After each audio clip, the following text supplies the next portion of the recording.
Bienvenidos al módulo 4 del curso virtual de abordaje a niños, niñas y adolescentes víctimas de violencia.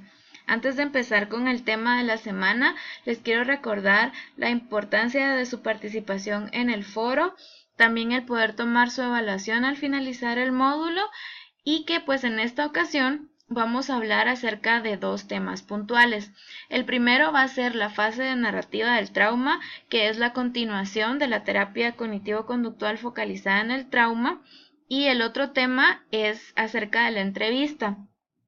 Planteamos que es importante poderles trasladar algunas técnicas de entrevista que les pueden servir tanto para esta fase que vamos a conocer o de repente les pueden servir en otros momentos del proceso terapéutico. Esta es la razón por la cual en este módulo pues van a contar con esos dos temas principales. Entonces vamos a iniciar con el primero, que va a ser la fase de narrativa del trauma.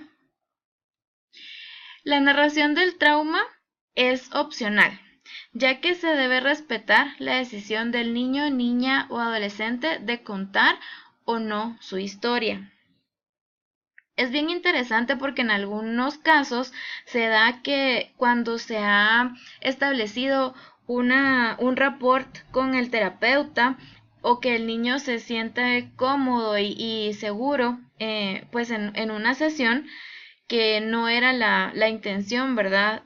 Manejar el relato en ese momento de la experiencia traumática, simplemente el niño espontáneamente nos empieza a contar acerca de su experiencia de abuso sexual o acerca de su experiencia de violencia. Si esto se da en un momento previo, lo recomendable es plantearle que nosotros necesitamos escribir lo que ellos nos están contando, o si de repente ellos quisieran contar o escribir, perdón, lo que ellos nos están contando, para que en un momento posterior podamos retomar el tema y podamos analizarlo con más detalle. En algunos casos también se da que el niño, niña o adolescente no quiere hablar de su experiencia traumática. Entonces en este punto pues se les debe alentar a describir completamente su percepción, sus pensamientos y sentimientos sobre su experiencia traumática. Si ellos no quieren hablar con detalle de qué fue lo que ocurrió, de cómo se dio el abuso sexual, pues es importante alentarlos a que recuerden cuáles son los pensamientos y cuáles son los sentimientos relacionados a esa situación. Más adelante pues vamos a profundizar un poco más acerca de esto. Ayudar a los niños, niñas y adolescentes a crear y discutir una versión narrativa de una experiencia traumática es un procedimiento crítico para ayudarlos a sobrellevar los síntomas relacionados con el trauma. Hay algunas consideraciones que tenemos que tomar en cuenta antes de empezar a abordar esta temática. Se da la incomodidad del niño, niña o adolescente. Se puede dar esta situación de que ellos no quieren hablar del tema, se sienten incómodos al recordarlo, de repente ni siquiera lo quieren nombrar como un abuso sexual o tal vez pues es que se puedan sentir abrumados por las emociones relacionadas a este tema. También se da la incomodidad de los padres o encargados. En este caso podemos identificar cuando ellos intentan plantear situaciones como que nosotros como familia queremos dejar las cosas atrás, queremos ver hacia el futuro, ya no queremos retomar lo mismo.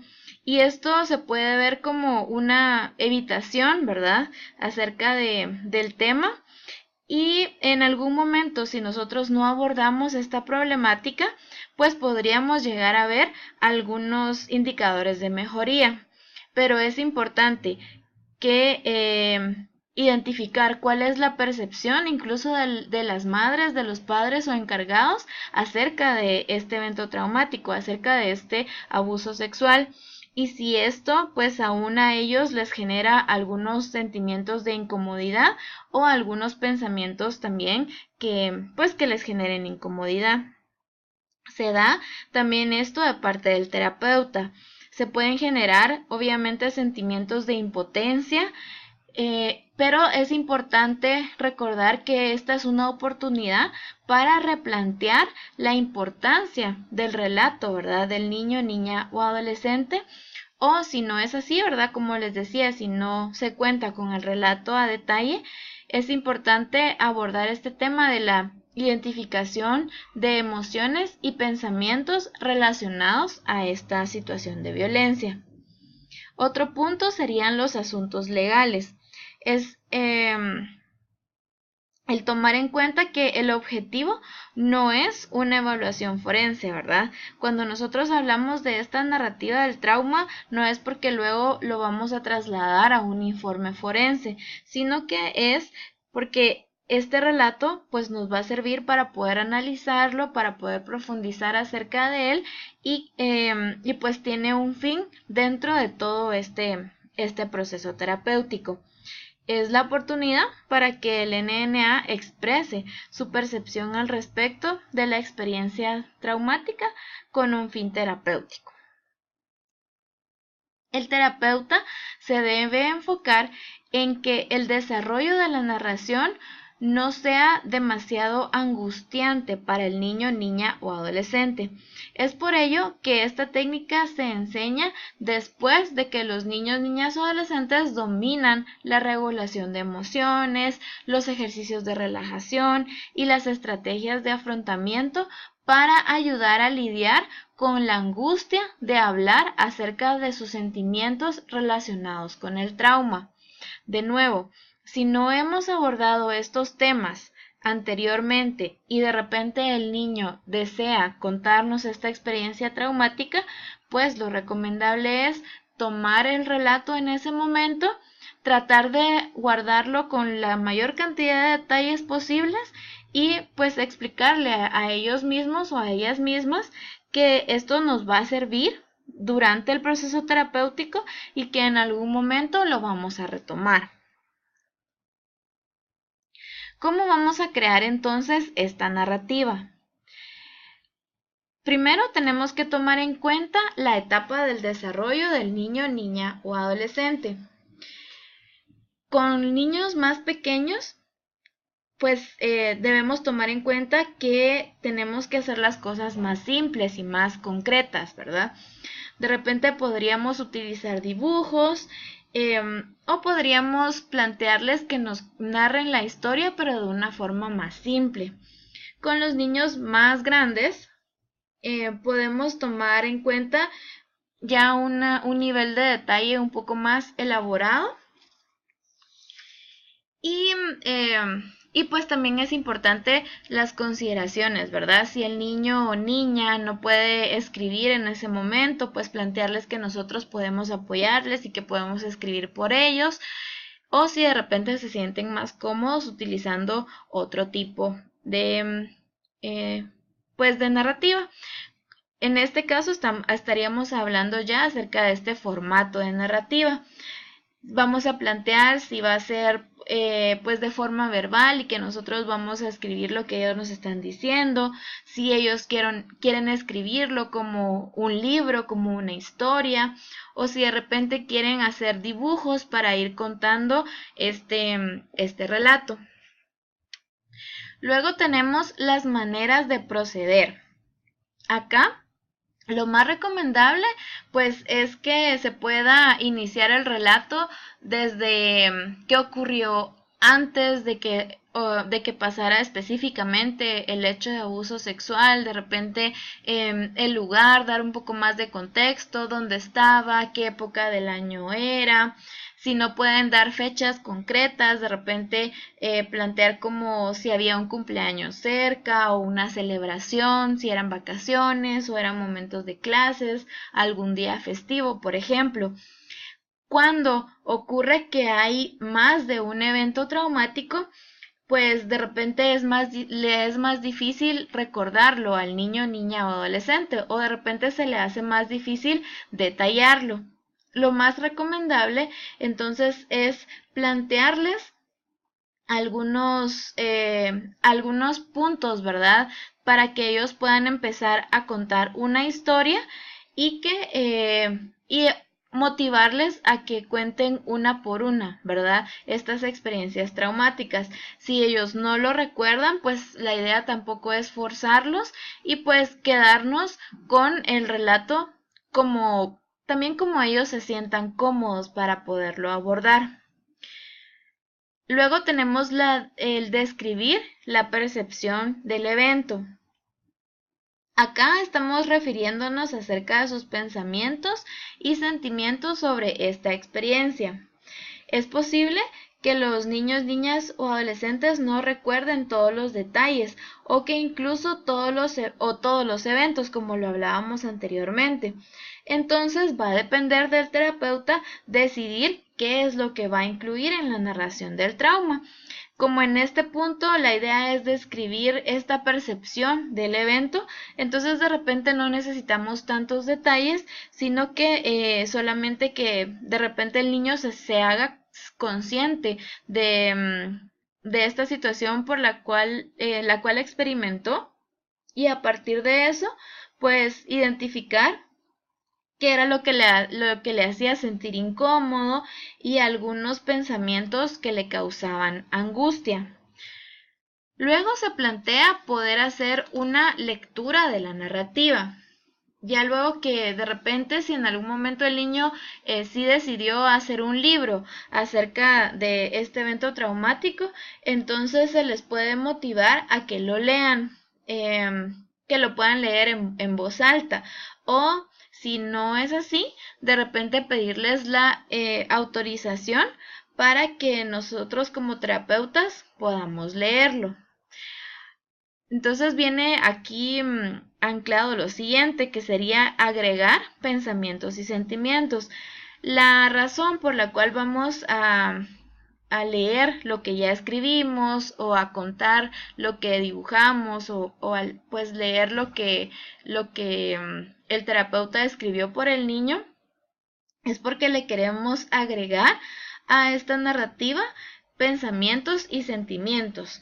Vamos a agregar de repente cuando nosotros como terapeutas le estábamos leyendo lo que ellos nos contaron, pues surgieron algunos pensamientos, se sintieron de cierta forma y esto es lo que hay que ir documentando para poderlo abordar en la fase que continúa. También se propone poder incluir la peor parte. En algún momento de la redacción o en algún momento del relato se le plantea que describa cuál sería el peor momento o el peor recuerdo o la peor parte de la historia. Esto no se va a hacer así de una forma tan cortante. Acá les tengo un ejemplo de lo que nosotros como terapeutas podríamos decir. Has hecho un buen trabajo describiéndome lo que pasó cuando tu tío te abusó o cuando tu tío te tocó tus partes genitales.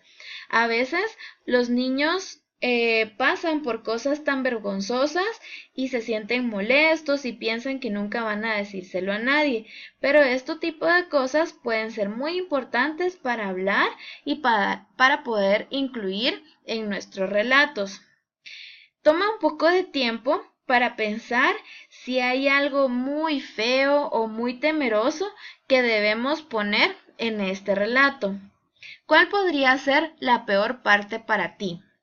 Si se lo planteamos de esta forma, entonces podríamos obtener su percepción acerca de esta experiencia traumática y cómo pues esto todavía de repente sigue afectando o tal vez ya no lo hace de la misma forma como cuando el evento estaba reciente.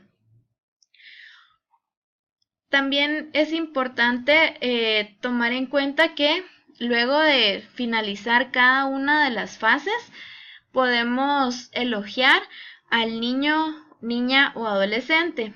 Si lo vamos a hacer como con un elogio verbal, por ejemplo, si vamos a decirle, he visto que eres muy perseverante, entonces siempre que hacemos un elogio, lo recomendable es que se acompañe de una evidencia que lo respalde, para que el niño no piense que solo lo estamos diciendo por decirlo y por querer hacerlo sentir bien. Entonces, si le estamos planteando que es un niño muy perseverante, le podríamos plantear un ejemplo. Por ejemplo, porque hemos visto que poco a poco pues tú has ido avanzando, no te has rendido, has sido constante y has llegado hasta este punto de poder contar cuál fue esta experiencia de abuso sexual por la cual atravesaste, por ejemplo. Y también tenemos que tomar en cuenta el manejo de estas reacciones. El niño, niña o adolescente pues típicamente va a experimentar algunas emociones que progresivamente van a ser menos extremas. Pero si en algún momento se llegara a dar algún desborde emocional cuando se trabaje este tema del relato, podemos utilizar las técnicas de relajación que se aprendieron ya en unas sesiones anteriores.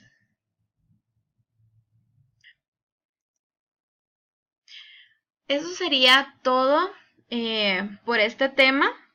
Como les explicaba, también contamos con una presentación acerca de algunas técnicas puntuales de entrevista que también tienen que ver con el relato, que les pueden servir para poderlas aplicar en esta etapa o, como les decía, pues en algún momento cuando este relato surja de manera espontánea. Gracias por su atención y feliz tarde.